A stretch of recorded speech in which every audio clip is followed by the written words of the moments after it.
pakpakan nato ng Ginoo. Magabarog tatanan kagdayon, magapaubos ta diha sa Ginoo. Let us in tune our hearts and mind sa pagpaminaw sa pulong sa Dios tungod kay ang pulong sa Ginoo oportunidad kini nga aton mabatian. Tungod kay maabot gyud ang panahon nga mangita ka na kagdayon. Ang Biblia mismo naghambal siling pa ni Solomon sa Ecclesiastes, halos ka na gani makadungog. So mintras ara pa ang imo igdulungog, gamito naton sa pagpaminaw sa pulong sa Dios. Magampo tatanan. Hallelujah. O Dios nga labing amanan, nagapaubos kami sa among kaugalingon kag Ginoo sa sini nga kabuntagon.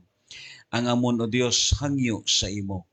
Ipadala ang imo balaan nga Espiritu Santo nga padayon nga magatudlo sa amon. Tungod kay ang imo Ginoo Dios, hallelujah, kaalam dili masabtan sa yano kag sa sekular nga kaalam. Ang amon gikinahanglan ang imo panabang Ginoo. Busa Lord, ihatag sa amon ang anointing sa kahibalo, ang anointing sa kaalam kag ang anointing o Dios sa pagsabot. And this time ang imo hamili nga dugo maga-covered sa amon sa imo Ginoo Dios, grasya kag kaluoy sa pagpaminaw namon. Apil na ang amon mga bisita, apil na o Dios, hallelujah, ang mga nagalantaw sa live stream namon Ginoo God. Lord, may your grace and favor, O Lord, magalambot pod sa ila. Sa sini nga kabuntagon, amon ikaw ginalift up, tungod kay ikaw ang ulo sa sini nga simbahan. Salamat sa ngalan ni Kristo Jesus, ang tanan magaingon. Amen kag amen. Magalingkod ta once again, aton gina-welcome ang tiya nila ni Brad Regan. Salamat sa Ginoo, welcome ka kaayo ter. Kag sa sining adlaw, although ang uban sa aton ara sa kabudlay, kag sa kapilaw, kag sa kagutom, tungod sa aton nga gitawag congregational fasting, pero hindi naton ibarter ang pagpaminaw sa pulong sa Dios. Ang Psalms chapter 36 verse 11, Psalms 30 verse 11 to 12, kag ang Amos sa chapter 9 in verse 11, it is because kini siya sumpay kini sa aton gihisgutan that our love to the Lord links to His church. And right now, lantaw naton ang tabernacle ni David. Because you know, since from the dispensations of promise going to the dispensations of law, bisan pa man sa kang David, it is only David naka-receive as a highest revelations about sa praises and thanksgiving. Sa time nila ni Moses, yes, ara ang mga halad, but the Bible says, in the days of David, diri niya gi-clarify ang gitawag ang revelation sa praises kag thanksgiving.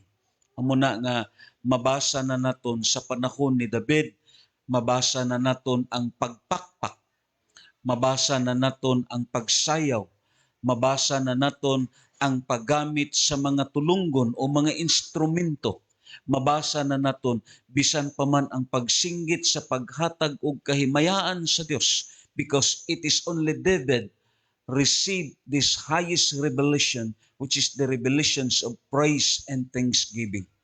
Kag ini nga topic naton, preparasyon ni siya para sa aton dedication sa aton nga gitawag reception, kag preparations ni siya para sa aton marathon thanksgiving nga umaabot sa December.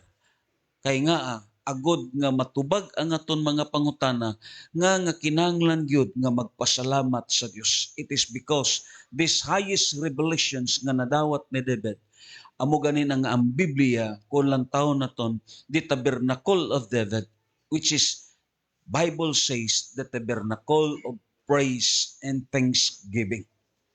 Amo na nga ang pulong sa Dios according pa sa Psalms 30 in verse 11 to 12 says, giilisan mog sayaw sa kalipay ang akon kaguol. Mao to gaina ang ang special number sa mga gitawa sunset. Ingan, giilisan mog sayaw sa kalipay ang akon kaguol o giilisan mo ang akon bisti sa pagbangutan sa mga bisti sa pagmaya. Kadayon sa verse 12, busa dili ako magpakahilom, awitan ko ikaw mga pagdaig o Ginoo ang akong Dios. Pasalamatan ko ikaw hangtod sa kahangturan. In English version says, you have turned for me my mourning into dancing. You have put off my sackcloth and clothed me with gladness. Verse 12, to the end that my glory may sing praise to you and not be silent. O Lord, my God, I will give thanks to you forever. Kag ang imo sa chapter 9 in verse 11, this is what a prophetic verse nga gistate ni propeta Amos nga mahitabo sa katapusan nga kapanahonan. Niadtong adlaw ipahiuli ko ang gingharian ni David sama sa usa ka balay nga nagunob. Ayuhon ko og ipahiuli ko ang mga kuta niini. Tukuron ko kini pag-usab og himuong sama sa kahimtang niini sa nangaging panahon. God will repeat the history, will repeat the dispensations of David, will repeat even sa gitawag Tabernacle of David nga gistate sa Amos sa chapter 9 and verse 11. Ingon pa dito sa English nga version, siling pa dito sa Amos chapter 9 verse 11. On that day, I will raise up the tabernacle of David. In other version says, yes, one day, I will repair the tabernacle of David. Ingon pa diri sa New King James, on that day, I will raise up the tabernacle of David, which has fallen down and repair its damages. I will raise up its ruins and rebuild it as in the days of old. Pakpakan na ito ng Ginoo. And this is what the tabernacle of David. Amen. Makapangutan na ta sa aton ko kalingon. Why is it that this tabernacle was called as tabernacle of David instead of God? Amen. Kaya nga, the another meaning of tabernacle, which is synagogue or synagoga, dito sa Old Testament, gitawag kini as tent of meeting. Ingana, the another term of tabernacle, which is synagogue or synagoga, kadayon sa modern nga translation dito sa New Testament, ang tabernacle, gitawag kini og temple, gitawag kini as a house of God, kaglabaw sa tanan, gitawag kini as a church. So, ang Biblia, kung lantaw na to, why is it that this tabernacle called as tabernacle of David instead of tabernacle of God? Because this statement, it shows the glimpse of ages and dispensations. Nga, God deals humanity dispensationally. Sa tagsa kakapanahunan, aron dali ma-identify ang kapanahunan nila, may mga gitawag termino kag title nga ginahatag sa ila. Amo nang hambal naton sa time ni Abraham, which is the dispensations of Abraham, ang iyang identity is the altar. Amen. Ang identity ni Abraham is the altar. Amo ni ang mga instrumento nila sa pagsimba. Amo ni ang ilang nga ginagamit sa pagsimba kag pagpangita sa nahong sa Dios. But in the days of Moses, they are what considered as the tabernacle of Moses. Amo ni ang identity nila sa ilang nga kapanahunan, or talking about ages and dispensations.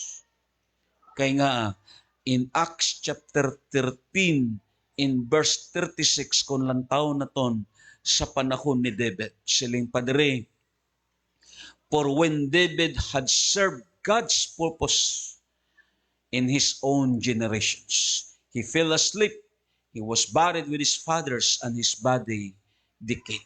Kay sa panahon ni Haring David, nag-alagad sa Dios sa pagtuman sa katuyuan sa Ginoo. Dili question ang kamatayon. Dili question ang aton pagkatigulang hangtod sa kamatayon. Ang big question sa kabuhi naton, kung aton ba nahimo ang plano sang Dios sa kabuhi naton.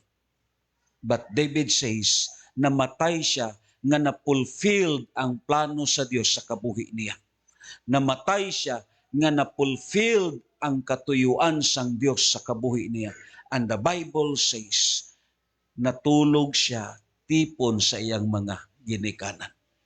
Amo na nga ang term sini as the word tabernacle, it is because a glimpse of identity through ages and dispensation.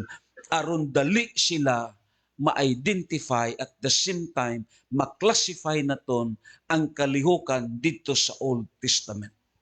Amo na nga ang Biblia kung lang taon naton, the time of Moses, it was called the tabernacle of meeting or the tabernacle of Moses.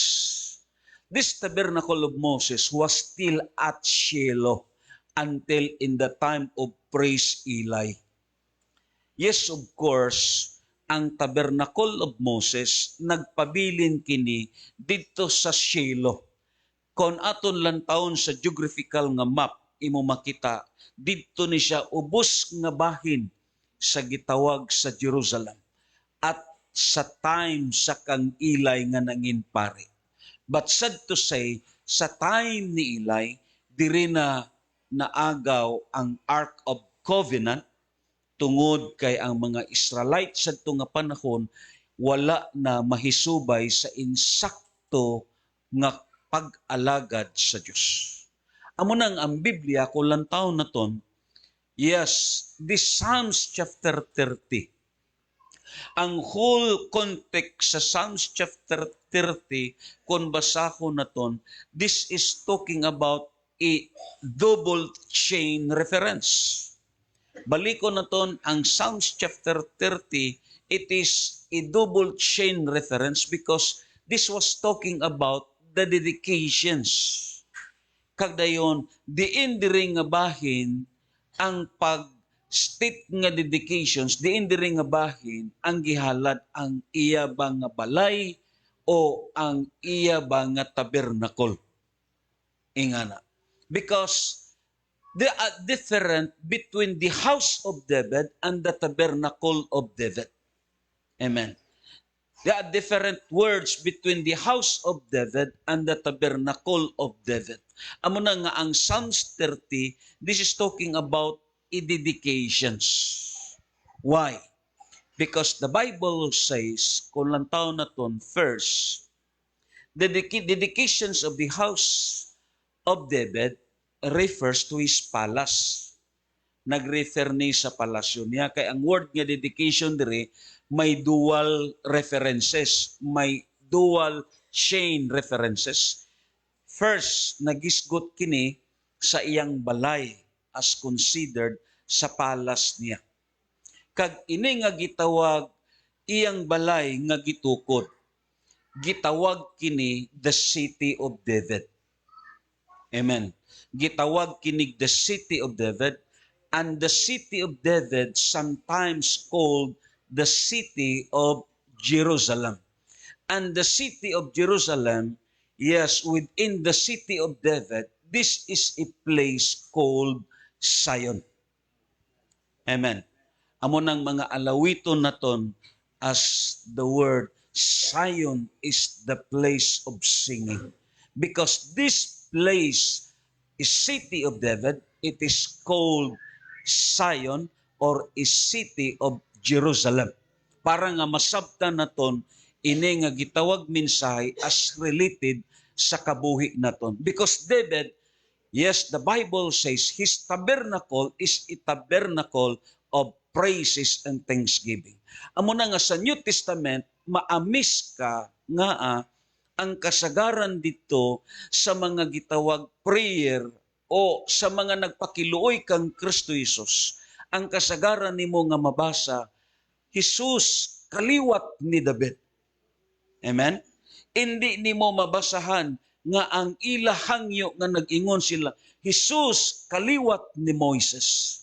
Kundili mostly ang imo dito mabasahan, Jesus kaliwat ni David. It is because ang Matthew chapter 1 verse 1 nag-ingon si Jesus nga kaliwat ni Abraham o kaliwat ni David.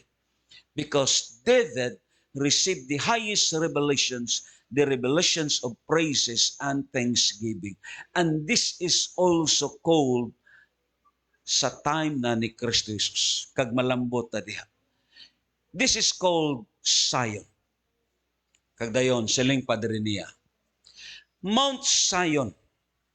Kay pirmi taga-kanta Zion, pero way takasabot, diin nga place ang Zion. Amen. That is, belongs to the city of David.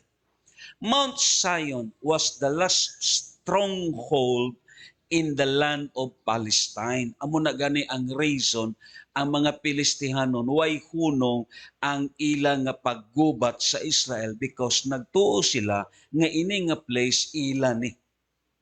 Amen.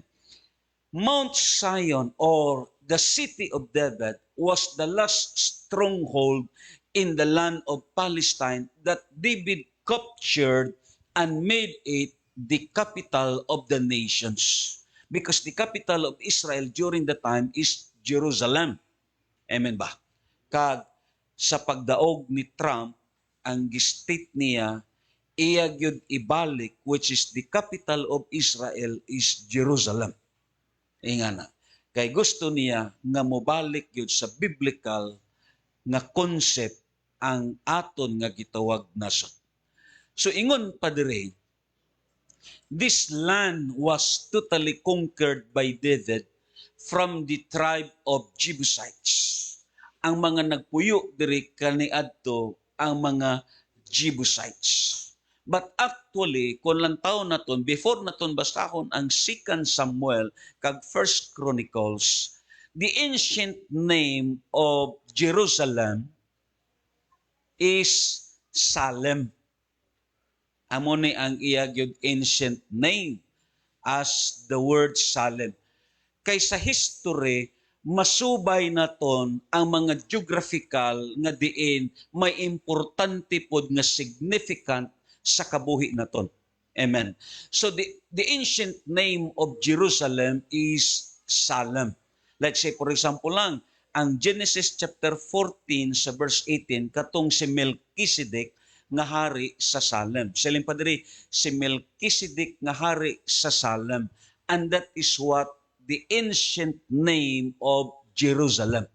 Meaning, ang King of Salem amo pod ang una nga nagbasbas kay Abraham. Masiling ka hindi ni aksidente. Everything it is considered as belong to the plans of God. So Salem is the ancient name of Jerusalem. It has been said that during 700 years before the kingdom of Rome was founded, amen, then the Jebusites conquered Salem and called it Jebus. Gipulihan nila kini og Jebus. Amen. And then later on, according pa sa sining nga passage, the two names were united into one, then make it as the name Jerusalem. Amen. It is a combination of Jebus and Salem. Amo na nga ang duwa ka ngalan gi-combine nila as the word Jerusalem. It is the center of Israel, meaning the habitations of peace or the habitations of God. Amo ni nga lugar nga diin ang Dios mo istar siya.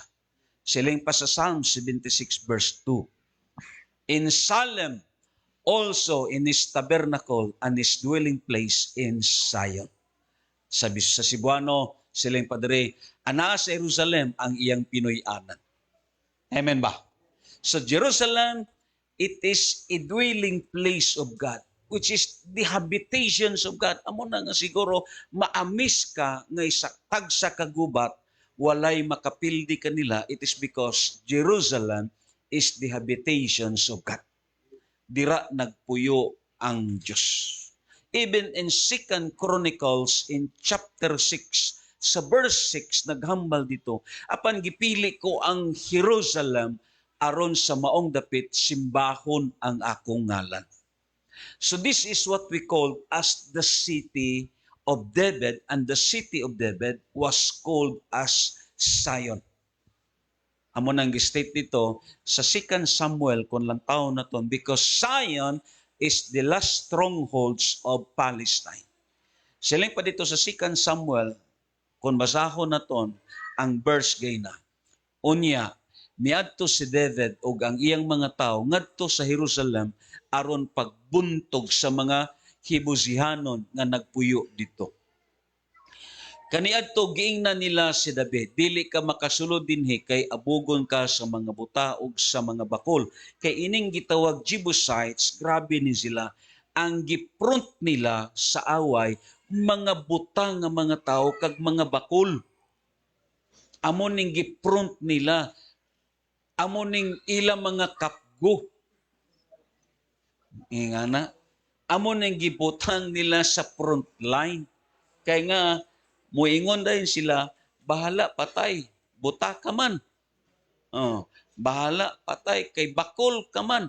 Amo ning gipront nila, amo na nga ang mga kaaway, kung musud dito sa mga gitawag Hibusihanon, dili sila makadayon, ikaw kuno, nagbistbit ka og espada ang imong gisulong mga butang nga mga tao. Di ka maluoy, so wala na tigayon. This time siling diri, dili ka makasulod dinhi kay abugon ka sa mga buta ug mga bakol. Nagunahuna sila nga dili gayud si David makaadto. Dayon, apan nakuha ni David ang kuta sa Zion ug karon ginganlan nga siyudad ni David. Amen ba? Og nag-ingon si David niadtong adlaw, ang musulong sa mga Hibuzianon kinahanglan moagi sa imburnal sa tubig. Aron pag-atake sa mga bakol o mga butang nga gikasilagan ko pag-ayo. Tungod nini nahimong panultihon nga dili makasulod sa templo ang mga butaw ang mga bakol. Og sukad niya tong didto mipuyo si David. Og sukad niya to didto na mipuyo si David og iya kining ginganlan siyudad ni David og iya kining gilibot og paril sukad sa Melo. Nagdugang ang gahom ni David kay ang Ginoo, ang Dios nga labing gamahanan, nag-uban man kaniya. Amen. Amo nang ang Biblia, kung lang taon na ton, this is what considered first as the house of David. Ikadua, these dedications, kung lang taon na ton, because within the city of David, dira mismo sa iyang balay, may ara o tabernacle nga iyang gipatindog. Amen. Within the city of David, there was also a tabernacle which David erected. Dira po niya gibutang mismo at bang sa iyang balay. Amo to nga ang Biblia nagambal sa nagsayaw na siya. Amen? Sa inong nakakita una sa iya nga nahukasan siya. Ang asawa niya nga nigawas sa iyang tiras nga ang tabernacle nga gitukod ni David at banglang sa palasyo niya. Amen.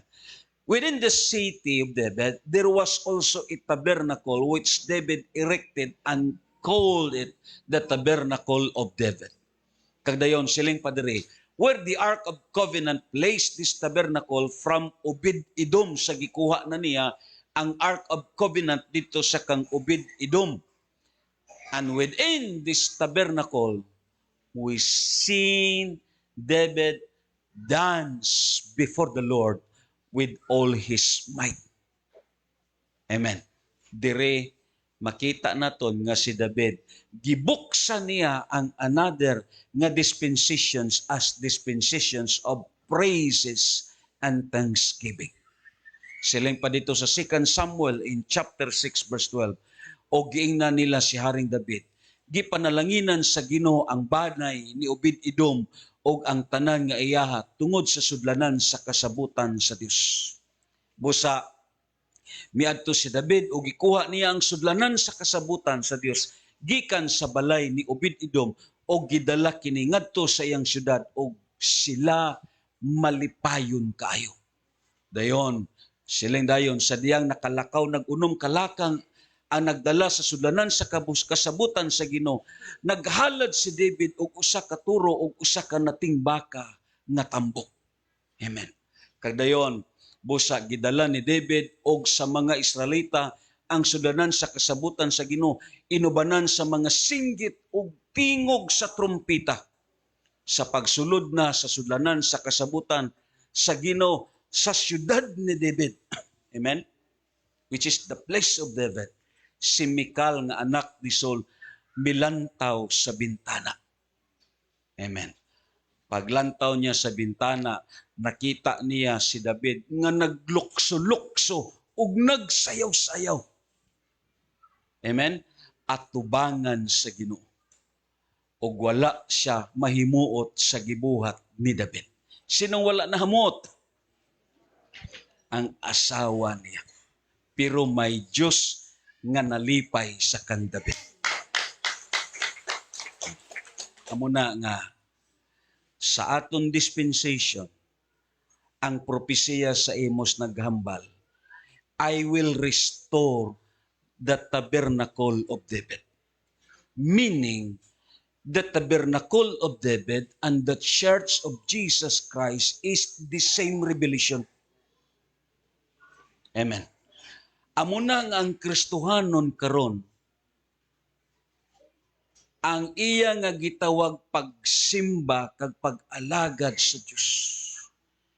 Kinahanglan iya kinituhuan nga revelations as praises and thanksgiving. Siling pa sa Bible, naglukso-lukso si David ug nagsayaw-sayaw at tubangan sa Ginoo. Amen. Pero kita ang aton sayaw daw inihap. Amen. Ang sayaw naton daw dinumero. Ingana. Ang sayaw naton imo makita ang galihok ang ulo lang. Daw inabang daw nakita na kon sa sakayanan nga inabang kung magdagan gaan ano. Ingana. Amen. This is the revelations that David received. A revelations of praises. Why? Amuning aton hisgutan kay amuning isiris na naton nga pagtuon. Pagsiling dito ni David, you will turn my mourning into dancing. Amen. Amen ba? You know, dancing, it is what an emblem of celebration. Amen ba? So miya, ang tao kung makadaog sa luto, muhilak siya o musayaw? Oh. May lokso-lokso pang apil. Amo ning gi-state diri sa Bible. Amen. Amo nang ang Bible kung lang tao naton balik ta dito sa notes nato na. Siling pa dito. The tabernacle of David, balik ta dito sa primero chapter, sa notes naton. Siling pa dito sa Bible, sige pa. Paubos. Siling pa sa Bible, kung lang tao naton, sa Psalms 30, kagdayon 11 kag 12, this is considered nga ang Dios naton kahibalo siya sa pagpuli sa mga kasub-anan naton. Amo na nga siling niya diri, giilisa niya og panagsayang. Amen ba? So within this passage, ining gitawag City of David nga diin dira na built ang templo sa Dios. dira na built ang Tabernacle of David. Dira mismo si David nagsayaw according pa sa statement diri nga nakita siya ni Michal nga iyang asawa.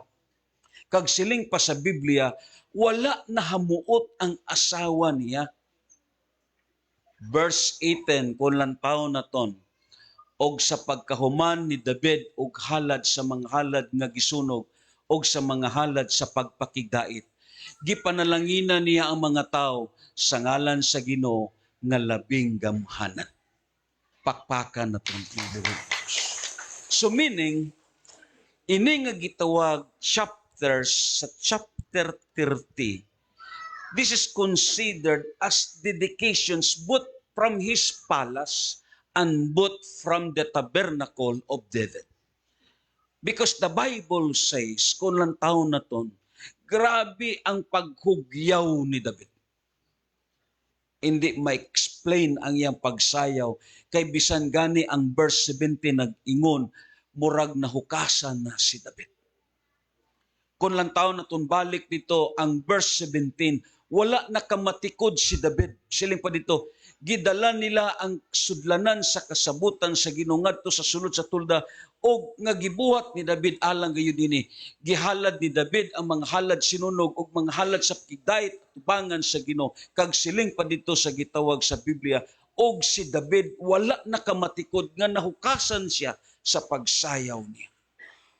Nga ang iya conscious, diin ang conscious ni David. Diin ang conscious niya sa nagdayeg siya.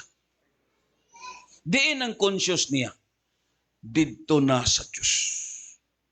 Pero mintras sa pagsimba naton nga ang conscious naton ari pa sa aton kaugalingon. Gibati nimo ang kapilaw kay gabii ang imo oras alas 12 ka. Oh. Gabii ang imo schedule alauna ka. Daw di ka kasayaw. Because your conscious is concentrated sa imo lang kaugalingon. But David, his conscious was transferred to God's presence. Palakpakan na to na. Amo na nga kini nga verse kung lang taon na ton, siling pa diri sa Biblia. This is what said in verse 11, you have turned my mourning into dancing. Within this passage, there are three biblical truths nga makita naton ang gihambal diri sa Biblia. This tabernacle of David is a place of worship. Amen. Abi nyo lang, ang Psalms chapter 9 verse 11 nagahambal, awitin ninyong pagdahig ang Ginoo nga nagpuyo sa sayon, og suginli ang katawan sa nabuhat niya. This place is a place of singing. Amen ba? Because this place is a place of God. Sing praises to the Lord, siling pa sa inyo King James, who dwells in Zion, declare His deeds among the people. Kadayon ang Psalms sa chapter 132 verse 13 to 15, gipili sa Ginoong Zion kay buot siyang mupuyo dito. Kini mao ang akon puloy-anan hangtod sa kangturan, gusto ako nga magpuyo dinhi.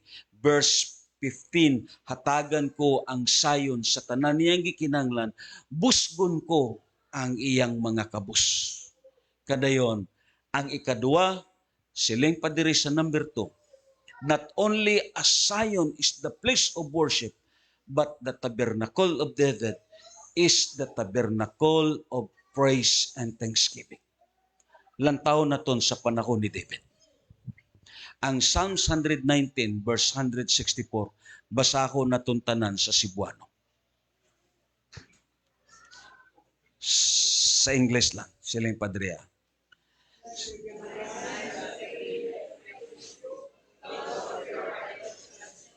Sa panahon di ay ni David, way hunong ang pagdahig. Ayan. Amo na nga mabasa naton sa Bible, ang mga worship leader niya, sila si Asaph, mga kaliwat ni Korah.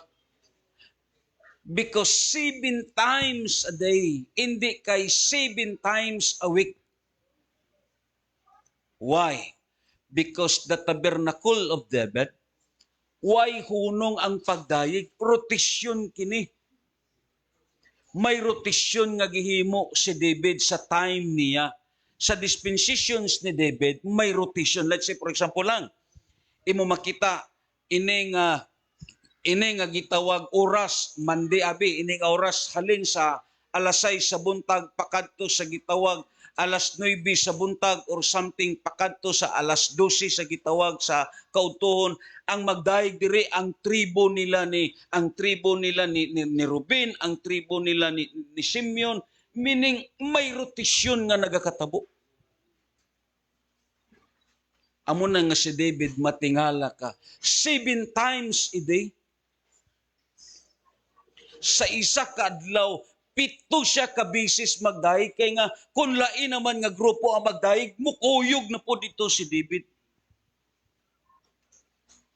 Amo ni ang tabernacle ni David.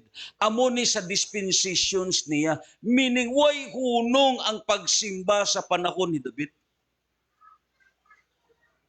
Muna nga usahay, may mga Kristohanon nga moingon, grabe naman na ang inyo gihimo, nanubra naman kamoy. Way sila kahibalo nga kulang pa ni kung itandi sa dispensations ni David. 7 times a day, gadayig siya sa Dios kay nga may rotasyon nga nagakatabo. Kag amuning gistit dito sa Bible nga naghambal ang Ginoo, I will restore the tabernacle of David, because someday, yes, of course, this Jerusalem, which is the capital of Israel, someday, ang bersikulo sa Revelations naghambal, mapildi ni sila, malupig ni sila, kag makaptured ni sila sa time na ni Antichrist, sa panahon na sa tribulation, sa diha nga matukod na ang third temple. Kay ang third temple that is considered as preparations ni siya padung na sa millennial. Nga, ang millennial, it is the same. This kingdom of Jesus Christ is the same sa gistate sa tabernacle of David. Amo ni ang matabo. As directly, kung lantaw naton ang Zacarias sa Kapitulo 14, dito sa mga last verse, amo ning yambal sa Biblia. Amo ning matabo panahon sa millennial. In Zacarias sa Kapitulo 14, sa versikulo 16. Unya, ang tanan nga wala mga matay sa kanasuran, nga misulong sa Jerusalem, muadto sa Jerusalem matag tuig aron sa pagsimba. Meaning, sa panahon na sa millennial, kung tugutan sa Dios nga makaabot ka, pero mo rapture ka gyud anay. Amen. Ang tanan nga kanasuran, maobligar sila sa pagkadto sa Jerusalem aron sa pagsimba sa Dios. Makasiling ka, paano ang pagkadto dito kay kalayo? Hindi na imposible. It is because ang Dios mahimuon siya nga paagi. Amo gani nang ang Revelations kung basahon naton, may linog nga mahitabo nga hindi masabtan ang kakusgon. Nga siling pa sa Biblia, ang mga isla mga balhi na.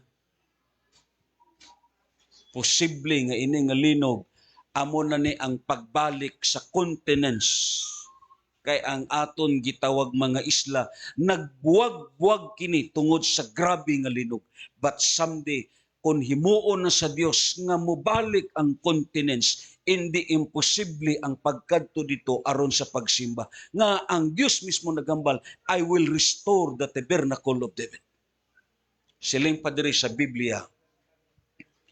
Unya, ang tanang wala mga matay sa kanasuran nga misulong sa Jerusalem, muadto sa Jerusalem matag tuig aron pagsimba sa hari nga mao ang Ginoo nga labing gamhanan, og aron paghimo sa kausulugan sa mga balong-balong. Verse 17, og kun may panimalay sa kalibutan nga magdumili sa pag-adto sa Jerusalem aron pagsimba sa hari nga mao ang Ginoo nga labing gamhanan, dili niya sila hatagag ulan. It is the same concept. Grabe ang Ginoo. Kag siling dayon diri sa verse 18, O kung may panimalay sa Ehipto nga dili moadto sa Jerusalem aron paghalad silang kaugalingon ngadto sa Ginoo, may agong usad sila sa kastigo nga iyang gipahamtang sa mga nasod nga wala mahimo sa kasaulugan sa mga balong-balong. Verse 19, managsama ang kastigo nga mahiaguman sa Ehipto ug sa mga nasod nga magdumili sa paghimo sa maong kasaulugan. Why? Because diri gipakita sa Dios nga grabe ka-importante ang pagsimba. Pakpakan na po nito. Amen. So, ini nga chapters, it is really related nga ang pagsimba, it is connected sa kabuhi nato. Amen. Amo na nga ang Psalms 130 naghambal sa verse 3. From the rising of the sun to its going down, the Lord's name is to be praised. Nagpasabot. Singgana imo katapat, Kristohanon ka man ka. Meaning, nga amo ning plastada sa Diyos. Tungod kay, worship is the reasons why we are created. Waay na iban nga tuyo ang Diyos. Amen. Grabe ang Ginoo. Pagsimba ang iyang gipangita. Until to the last, simba ang gihisgutan sa Ginoo. Amo nang ining gihimo naton mga kaigsuonan. Hindi nimo ni mahayan kay nga natudluan ka parte sa pagsimba sa Ginoo. Amo ni ang insakto nga kabuhi. Na-align nimo ang insakto nga kabuhi. Kay ang insakto nga kabuhi, una, na-align ka sa insakto nga Dios nga mao si Kristo Jesus. Kag ikaduha, na-align ka sa kabuhi nga masinimbahon. Amo ning gipangita sa aton sa Dios. Amen. Why? Because this tabernacle of David says sa ikatatlo, silang padiri sa Biblia, it is refer to the church. Ining gihisgutan di ay nga tabernacle. Nga nagsiling ang Ginoo, I will restore the tabernacle of David. Ang punto diri sa propesiya ni Amos, ang buot niya ipasabot, kita sa sini nga kapanahunan. Amen. Amo ning gi-restore ni Kristo Jesus. Amo ni ang iya gi-repair. Amo ni ang gibalik ni Kristo Jesus. Sa panahon nga si Kristo Jesus misulod dito sa gitawag sa Jerusalem, nagdayeg ang mga tao, siling ang mga Parisiyo, pahiluma sila kay banha sila kaayo. Si Kristo Jesus misulti, kung mohilom sila, suguon ko ang mga bato sa pagsinggit kapag dayeg kanako. Because Christ, He continued the dispensations of David, which is the dispensations of praises and thanksgiving to the Lord. Amen. Amo na nga ang Biblia, kung lang taon na ton, ang pag-state, I will restore the tabernacle of David. This is now the dispensation. Ang gihambal diri sa gitawag sa Acts chapter 15 in verse 14 to 18 naghambal, bag-o lang gisaysay ni Simon ang unang pagpakita sa Dios sa iyang pagtagad ngadto sa mga dili Hudyo. Sino mga dili Hudyo diri?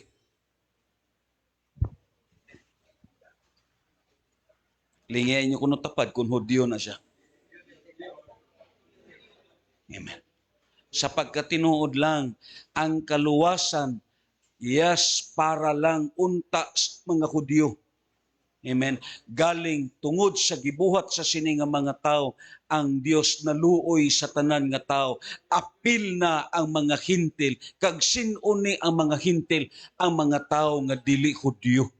Meaning, ang dili Hudyo nga gisgutan diri, waay lain kundili ikaw.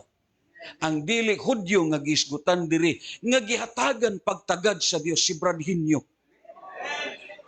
Amen. Amo ning gihatagan dako nga pagtagad sa Ginoo.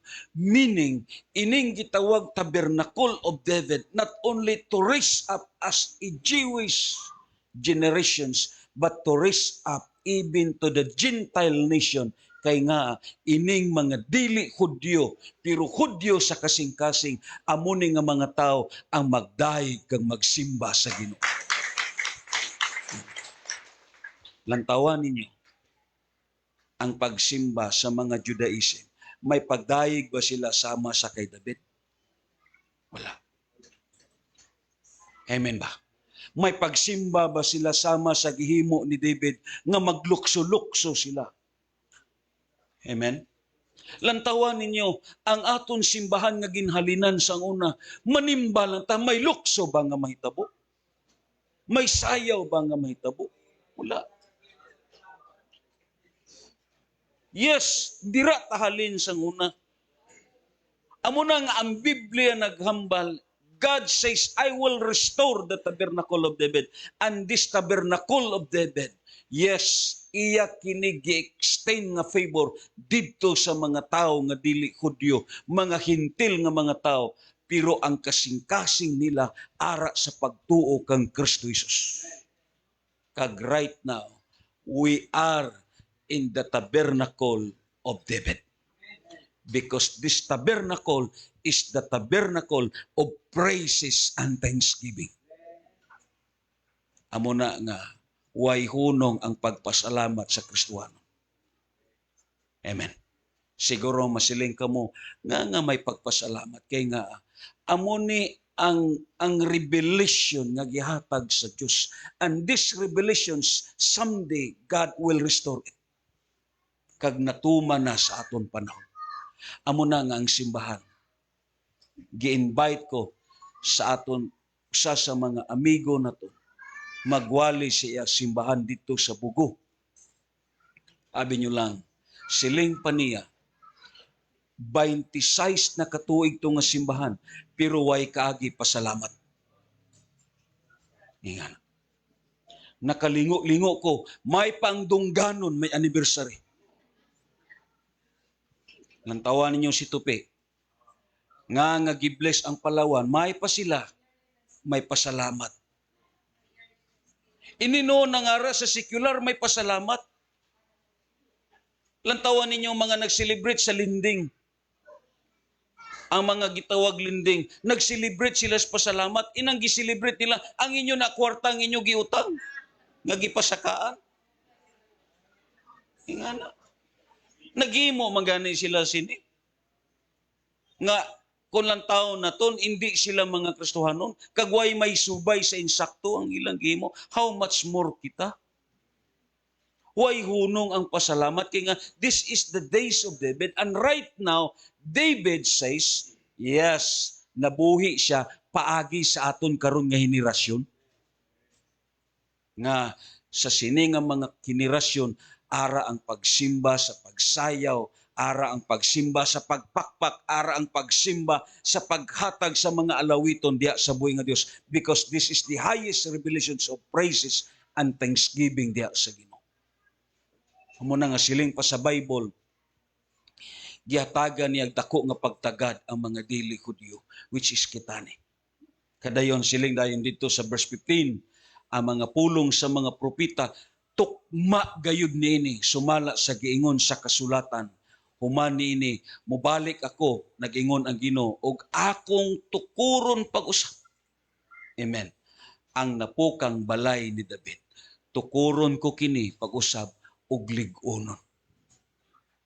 Diin na ni nga mga tao, sino ni nga mga tao ang gisgutan nga nabilong sa sini nga gitawag balay? Kita.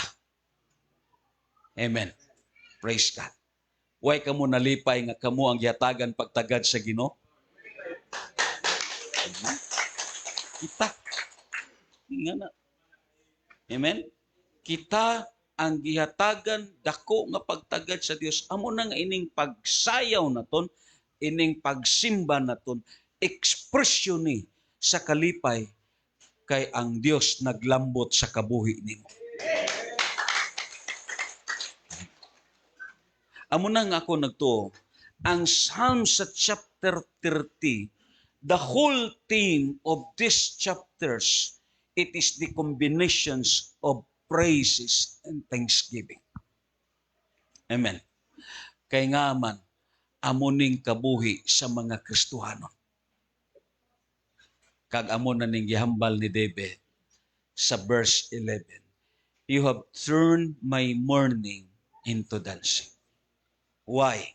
Amo nang hisgutan naton. Because I believe there is no such thing as dancing without mourning. Amen. There is no such thing as dancing without mourning. Kita, kung way ta nag-agi sa kasub-anan, hindi naton masilibrar ang kaayo sa Dios sa sini nga dapit. Amen.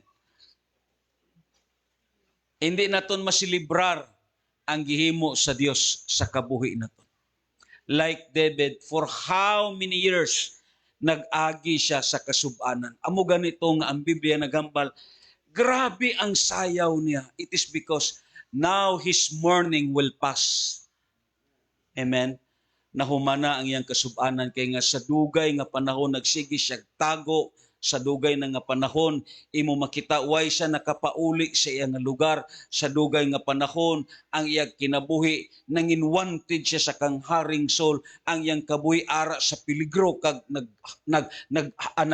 bitay na sa bibi sa kamatayon for how many years nga naglambot sa kang David ang kasub-anan. But the Bible says in chapter 30 verse 11, right now, ara na siya sa panagsayaw. Amen. Kag amo na ang kabuhi sa Christianity. Ako nagtuo, there is no such thing as victory kung hindi ka mag-agi sa sini nga proseso. May proseso gyud ang kabuhi. May challenge ang kabuhi. Ma-enjoy nimo ang victory. It is because pas na ang kasub-anan sa imo kabuhi. Pakpakan na to ng Ginoo. Magabarog ta kadayon padayono naton sa pagtuon ining state sa verse 11 kag verse 12.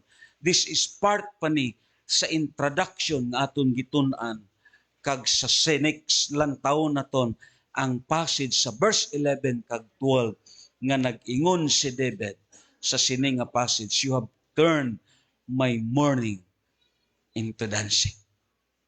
Amen. Nga may pinakalawom nga tuyo kag tumong ang Dios sa kabuhi sa iyang mga kanakan.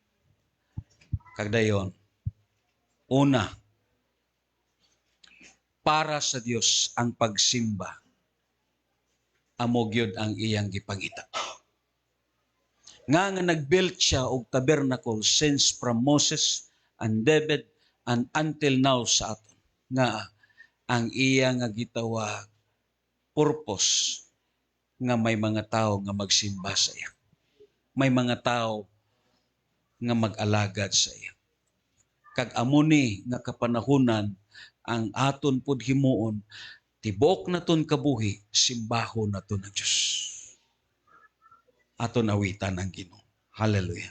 Let us continue sa sinay nga topic naton about sa Psalms chapter 30 verse 11 kag 12. Why is it that these dispensations, praises and thanksgiving, amo ang celebration sa mga simbahan?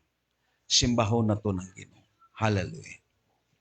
Yes, Lord. Ginoo, nagapasalamat kami sa imo mga pulong, Ginoo God. Amon ikaw ginabayaw sa amon tuman. Madamo nga salamat sa imong presensya, Ginoo. Hallelujah. Although Dios sa kabudlay, kapilaw, kakakapoy, but still, Ginoo, ari kami nagasimba sa imo. Tungod kay gusto namon nga ang amon kabuyo Dios makapahimaya kag makapalipay kanimo. Hindi namon Ginoo Dios pagbatyagon ang kagutom, ang kakapoy, ang kapilaw, kundili ang conscious namon amon ibalhin diha sa imo. Simbahon ka namon Ginoo. Hallelujah.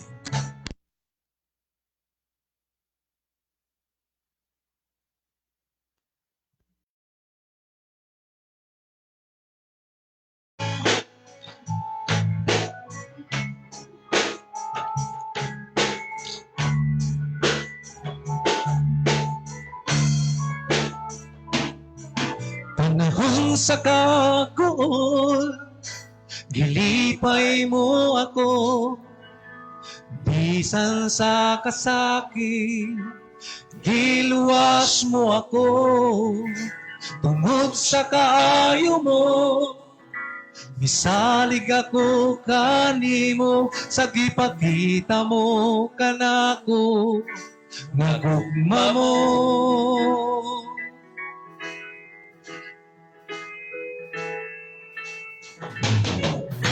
Nakasiguro ko sa kaugmaon ko, o Diyos labing kamanan, alagaran ko, mao nga.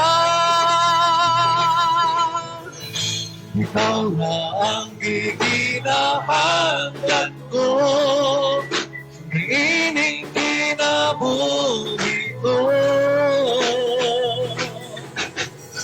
Magugma mo ang paglaong ko, masulot sa presensya mo. Naakanimo tatagpawan ko, tinguas kasing-kasing ko, ng simbagan mo.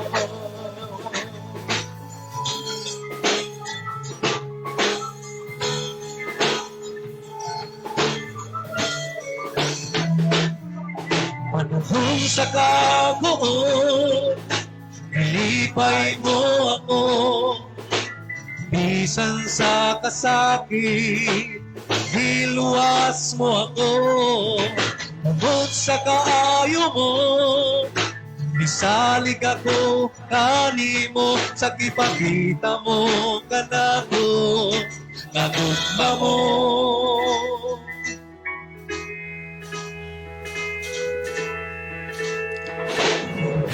Nakasiguro ko sa kaugmaon ko, o Diyos labing kamanan, alagaran ko, mauna. Ikaw na ang giginahanglan ko, niining kinabuhi ko. Ang gugma mo ang paglaong ko, isunod sa presensya mo. Nakalimong tatagpawan ko, tinguas kasing-kasing ko, na musimba kanimo.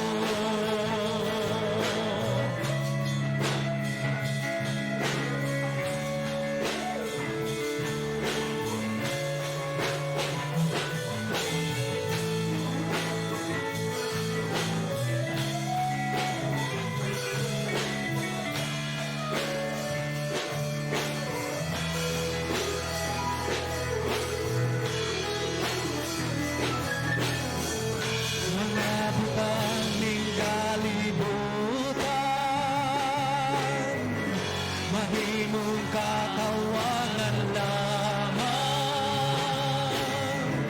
Hapan ang gugma mo, padayon na libati.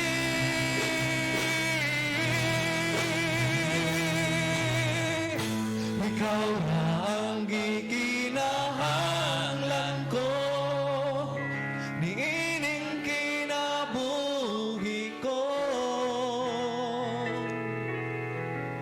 Ang gugma mo ang paglaong ko, musunod sa presensya mo. Nakalimong tatagpawan ko, tinguas kasing-kasing ko. Ikaw na ang giginahanglan ko, niining kinabuhi ko.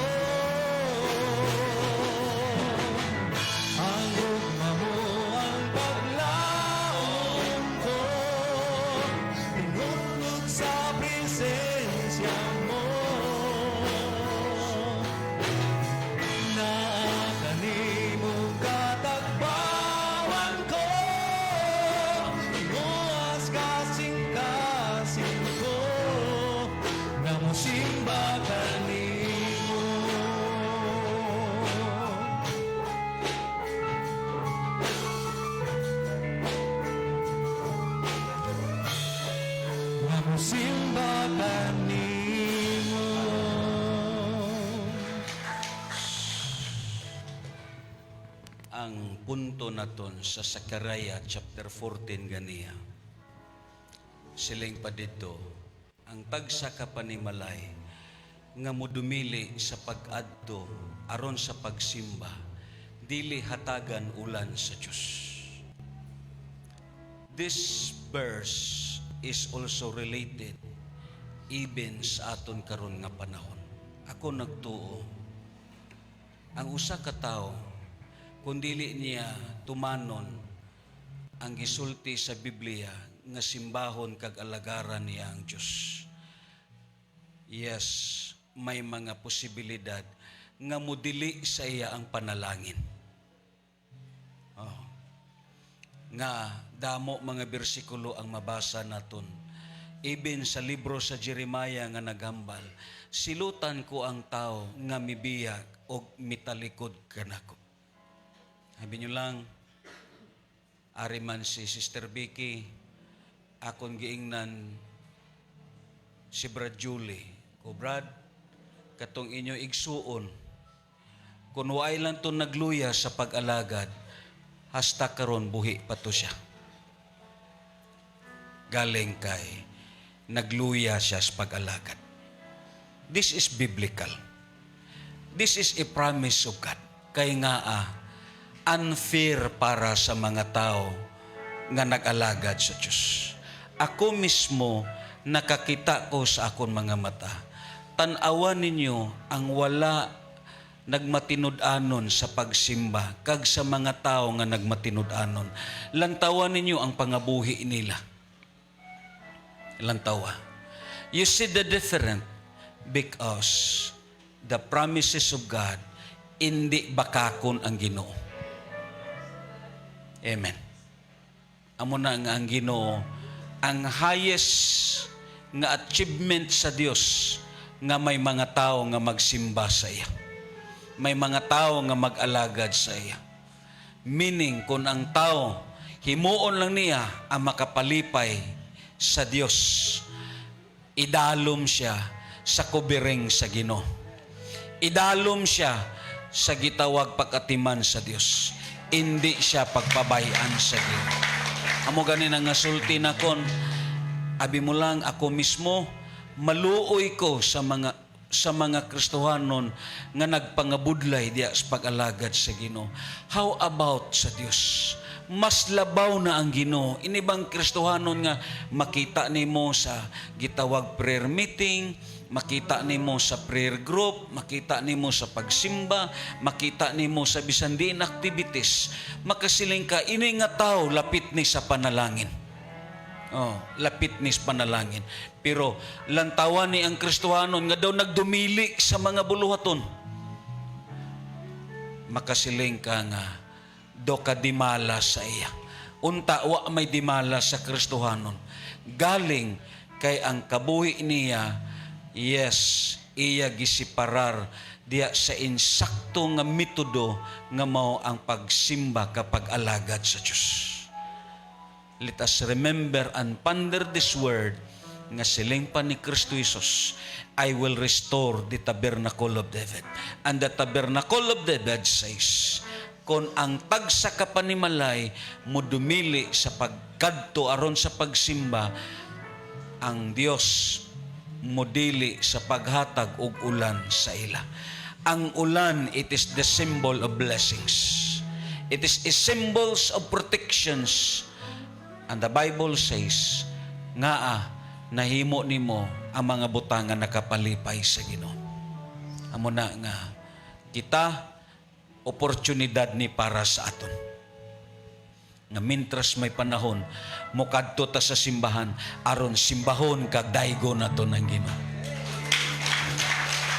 Hallelujah. Ibayaw naton mga kamot. Kadayon mga muyo ta sa Ginoo. Let us believe this word nga ang mga tao nga ara sa pagkamatinud-anon hindi pagpabayaan sa Ginoo. Magadungan ta sa pagpangamuyo sa Dios.